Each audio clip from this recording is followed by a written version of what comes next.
Hello friends, Heidi here from Rain Country. God is good all the time. And I'm here for another video about how to make some herbal tea and a blend that I recently came up with that I really like. And some of you who've been following me for a while may be surprised that yes, it does involve lavender. I see that because I've never really enjoyed the flavor of lavender, though I love the smell. I have been playing around with some combinations in order to use it in a tea in a way that I find actually quite delightful. So I'm going to show you what I do in my lavender based tea and what I add to it, the blend that I use, and some options so that you can give it a try and see what you think. So let me take you over here and we'll get to making this tea. Alright, now right here is one of my tea bags. I have a video on how to make these. I'll go ahead and link to that right up here. I use these when I'm doing more of my loose leaf tea, like my peppermint tea. So this is homegrown peppermint. It's actually got a blend of a few other mints in there, but mostly peppermint. And I will put it in these bags and then use it in the pot. I made these bags because I wanted something bigger than your standard little tea ball for making a whole pot of tea at a time. But I won't be using this today because for what I'm doing, I'm just going to throw everything right in the pot. So what I'm going to do is I like to add my herbs in first. So obviously lavender is going to be one of the things I'm going to put in because, well, it's a lavender tea. So I try not to go too overboard on the lavender. So for a whole pot, this is about what you're looking at. A handful, maybe for one person that's going to be, because I have small hands, that's going to be about an average person size handful. And you notice, of course, some of the loose petals fell in there. In fact, I'll put another pinch of the loose petals in. Okay, oh, smells wonderful. And then this is definitely optional, but this is marshmallow root. Now, I don't think this is my own homegrown marshmallow root. I keep forgetting because I still had some I'd bought from Mountain Rose Herbs before my marshmallow went ballistic, and I have more than I know what to do with. But anyway, I do grow marshmallow, and I have videos on that. I'll link to one right up here and the benefits. Now, marshmallow root doesn't necessarily have a lot of flavor or a lot of great flavor, but I like to put it in for its benefits. It's very soothing, especially to the stomach, the mucous membrane, and all that kind of stuff, and it's just all around good for you. Now, the other main thing I'm going to add for flavor is going to be cinnamon, and right now in the form of an organic Ceylon cinnamon stick. Okay, and I will link to these below. I really need to get more. I'm getting down to the bottom. I keep forgetting. And then the other thing is going to be a little bit of my homemade vanilla. And I'll extract. And so I'm going to pour that in there, probably about a teaspoon or more. And then I'm going to top that with water and fill up the whole pot. And so what I'm using here is filtered rainwater because I try to save our city water that we're still connected to. I try to save that only for washing, and that includes showers. And yes, I know the chlorine and the fluoride can still get in through your skin, but we're not set up right now with our rainwater collection for showering.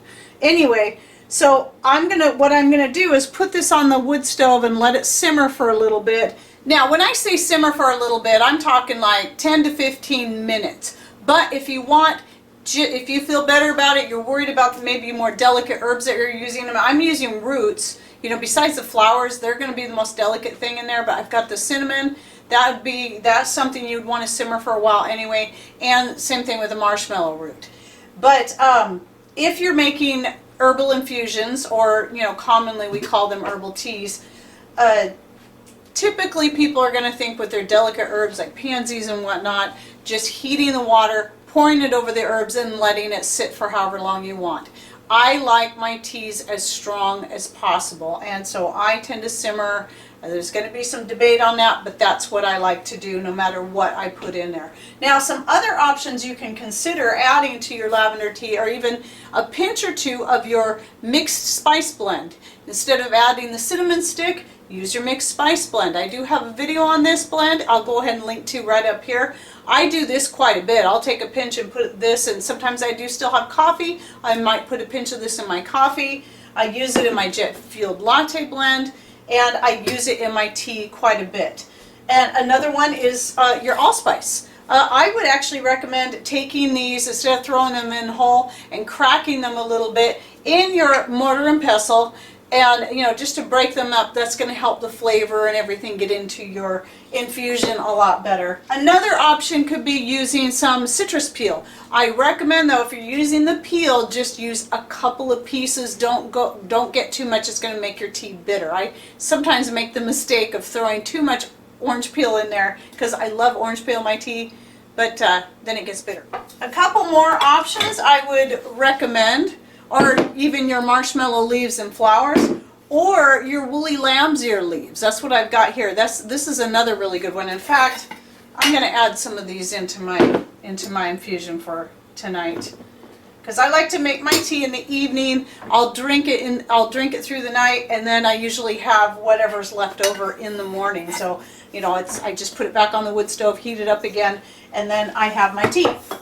And then often if I'm making the jet fueled latte blend, which if you want to see that video, I'll go ahead and link to that up here, then I will use the tea as my base for the liquid to add the mix to, and then that's what I have. Depends on the tea that I made, though. Sometimes, like this one may not taste as good with that as the peppermint does, but anyway, so yeah, just play with it. You can add some different flavors, some different different types of extracts. I have that video on the different flavorings, extract flavorings, and they all turned out great. Except for the almond one, it tasted good. It just didn't have this almond flavor, but it was still good. So think about your different extracts that you can use. I will go ahead and link to that video, and that's the one using, you can either use rum or your homemade wine with a half and half with the food grade glycerin, or you can even use 3 parts glycerin to 1 part water if you want to go completely alcohol free on your extract. So I'll link to that one extract video right up here.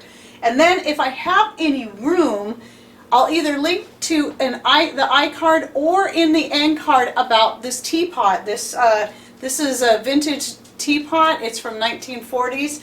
We learned something about, I'd had it for a while before I realized what it was, and Pat shined it up and found out what it was, and it's pretty interesting. So check out that video there. You might like that. In fact, I need him to shine it up again. Oh, and one more thing I wanted to say about lavender. Now, I do not have a video, though I have videos on the allspice and the marshmallow and the woolly lamb's ear and all that kind of stuff. You can do a search on my channel for those. I still have yet to get around to doing the video, the herb profile on lavender. I grow tons of lavender. This is all from my own garden, so I do plan on doing one at some point. However, just for the sake of this video on the tea, a couple of the benefits of lavender, especially having it in an herbal infusion in the evening, is it's going to help reduce blood pressure, it's going to help you sleep, and it's very calming. So there's just a few of the benefits of making a tea out of your lavender. Okay, well, I hope you enjoyed this video and that you learned something new. Thanks for watching, take care, and God bless.